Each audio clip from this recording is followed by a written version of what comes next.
धीरे धीरे रे मना और धीरे सब कुछ होए और माली सींचे 100 घड़ा ऋतुआए फल होए। Where there is a will there is way. हमें कभी उम्मीद का दामन नहीं छोड़ना चाहिए। United we stand, divided we fall. Modi versus who? ऐसा है, ये बहुत it is too early to announce the name of the PM from opposition parties.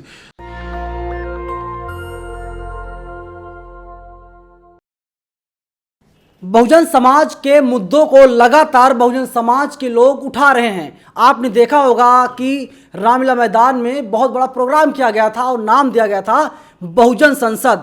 और 23 और 24 जुलाई को रामलीला मैदान में एक बहुत बड़ा प्रोग्राम होने जा रहा है बहुजनों जुड़े हुए मुद्दों को लेकर के। अभी मैं इसी पर बातचीत करूंगा। मेरे साथ हैं बहिष्कृत वेलफेयर फाउंडेशन इंडिया के national chairman engineer Khemchand Kohli ji. Sir, ये क्या प्रोग्राम है 23 और 24 जुलाई को? सर्वप्रथम मैं नेशनल दस्तक का धन्यवाद करता हूं, जो बहुजनों की आवाज़ है और हमारे समस्याओं के समाधान के लिए आपका चैनल काम करता है, उसके लिए शुक्रिया।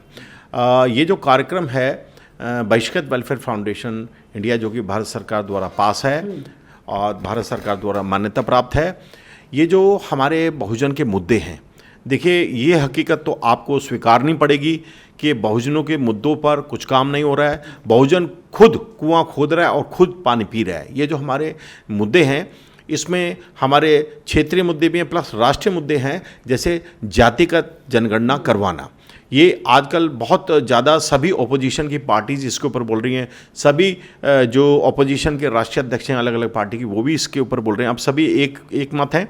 तो हमारी संस्था ने भी ठाना है कि भाई पूरे भारत के अंदर जातिगत जनगणना करवानी, जिससे दूध का दूध और पानी का पानी हो सके।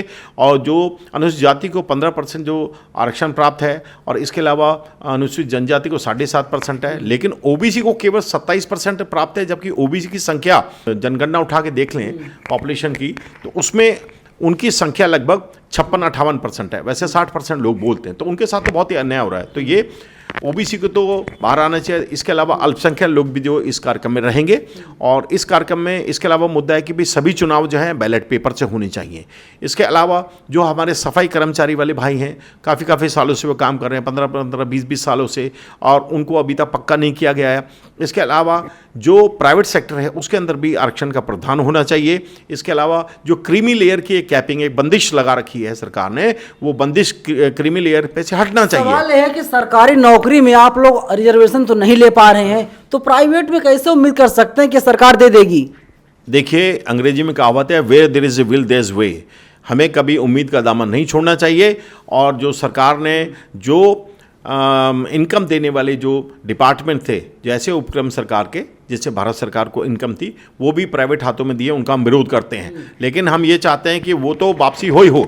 और लेकिन जो प्राइवेट सेक्टर है उसके अंदर भी जो है आरक्षण का प्रावधान हो, क्योंकि अभी भी बहुजन को की हालत ठीक नहीं है।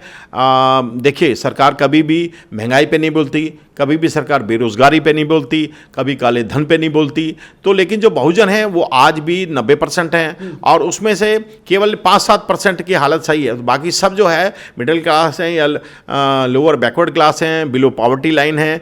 उन्हीं के जीवन से संबंध रखता है रोजगार देश में कम होते जा रहे हैं, क्योंकि जो जहां आरक्षण का प्रावधान था वो प्राइवेट हाथों में चले जाएंगे। तो प्राइवेट में कोई भी जो है ऑनर्स नहीं देते हैं आरक्षण का प्रावधान, तो इसी का तो विरोध करने के लिए है। इसके अलावा जो है जो जितने भी आप देखें कॉन्ट्रैक्ट्स हैं, जितने भी ठेकेदारी है, वहां बहुजनों का कोई हिस्सा नहीं है। तो बहुजनों को जो है ठेकेदारी के अंदर भी जो है सवाल ये भी उठता है कि दिल्ली के रामलीला मैदान में तमाम बड़े आयोजन हो चुके हैं, बहुजन संसद भी लगाई गई थी, सरकार पर कोई फर्क नहीं पड़ रहा है। सरकार अभी भी वैसे सो रही है जैसे पहले सोती थी।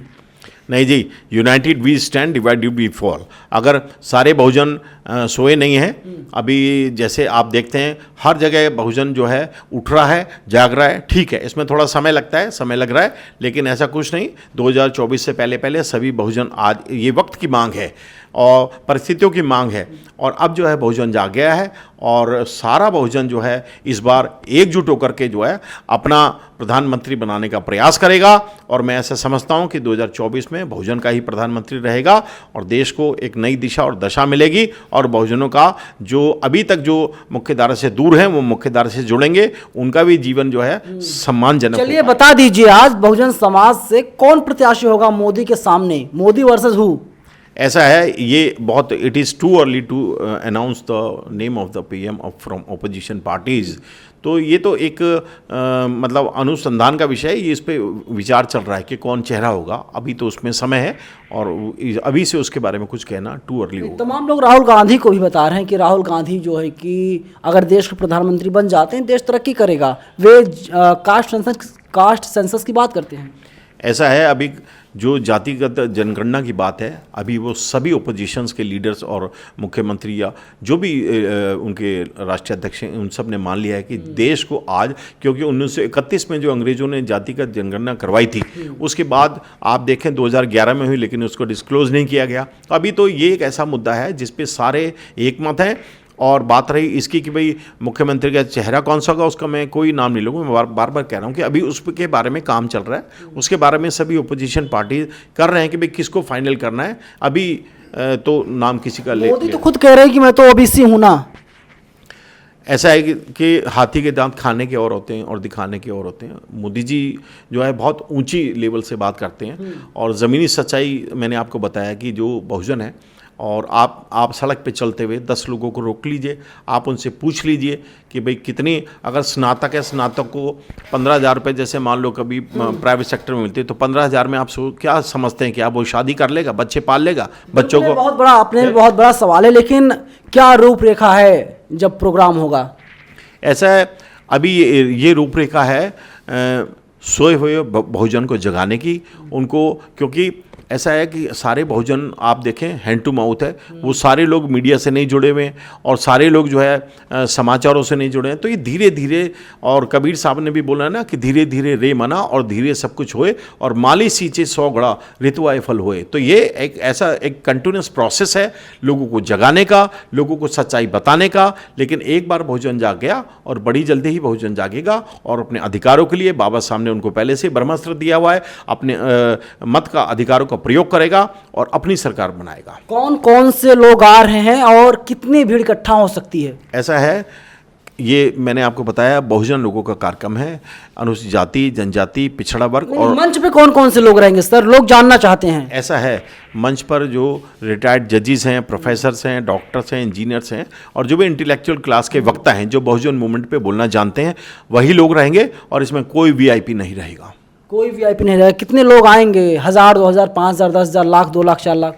ऐसा है, ये भी कहना, जब किसी के घर में शादी होती है, वो मान लो 500 कार्ड बनाता है, तो 500 कार्ड का मतलब है कि एक परिवार से 2 आएंगे तो 1000 क्या हुआ। लेकिन कई बार क्या होता है कि 250-300 बंदा आता है, ज़्यादा अगर कोई बड़ा साया होता है तो लोग कम आते हैं। तो इसलिए ये कहना, ये कोई निश्चित तौर पर नहीं कहता, लेकिन हाँ काफ़ी बड़ी संख्या जो है बहुजनों की आई। अनुमान कितना? 1 लाख? हाँ 1 लाख तो, हाँ 1 लाख भी पहुँच सकती है।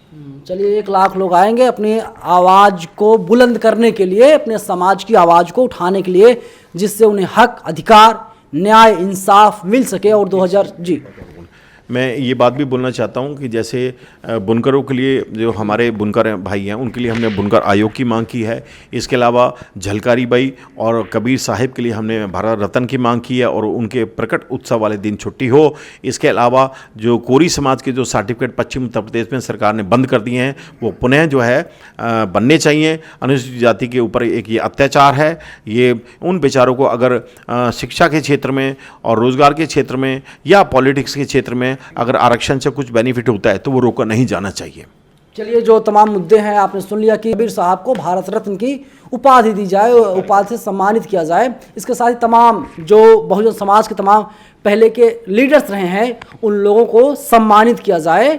और 2024 में सरकार बदलने का दावा लगातार कोली साहब द्वारा किया जा रहा है और देश का अगला जो प्रधानमंत्री होगा बहुजन समाज से होगा। आप लोग जहां से भी देख रहे हैं और अगर आप फ्री हैं तो आप 23 और 24 तारीख को आप दिल्ली के रामलीला मैदान में आइएगा। एक चीज़ और बोलना चाहूँगा, इस कार्यक्रम के लिए आप बहुजन समाज बंधुओं से रिक्वेस्ट है कि थोड़ा थोड़ा आर्थिक सहयोग भी करें, जिससे कि ये कार्यक्रम सफल हो सके। बहुत बहुत धन्यवाद। नमो बुद्धाय, जय भीम। आप लोग जो है कि आर्थिक मदद कर सकते हैं और फिर आपको नंबर दिखाई दे रहा होगा, अकाउंट नंबर, यूपीआई नंबर और तमाम माध्यमों से आप कोहली साहब की मदद कर सकते हैं, क्योंकि ये अपनी आवाज़ नहीं उठा रहे हैं बल्कि पूरे बहुजन समाज की आवाज़ को लगातार बुलंद कर रहे हैं।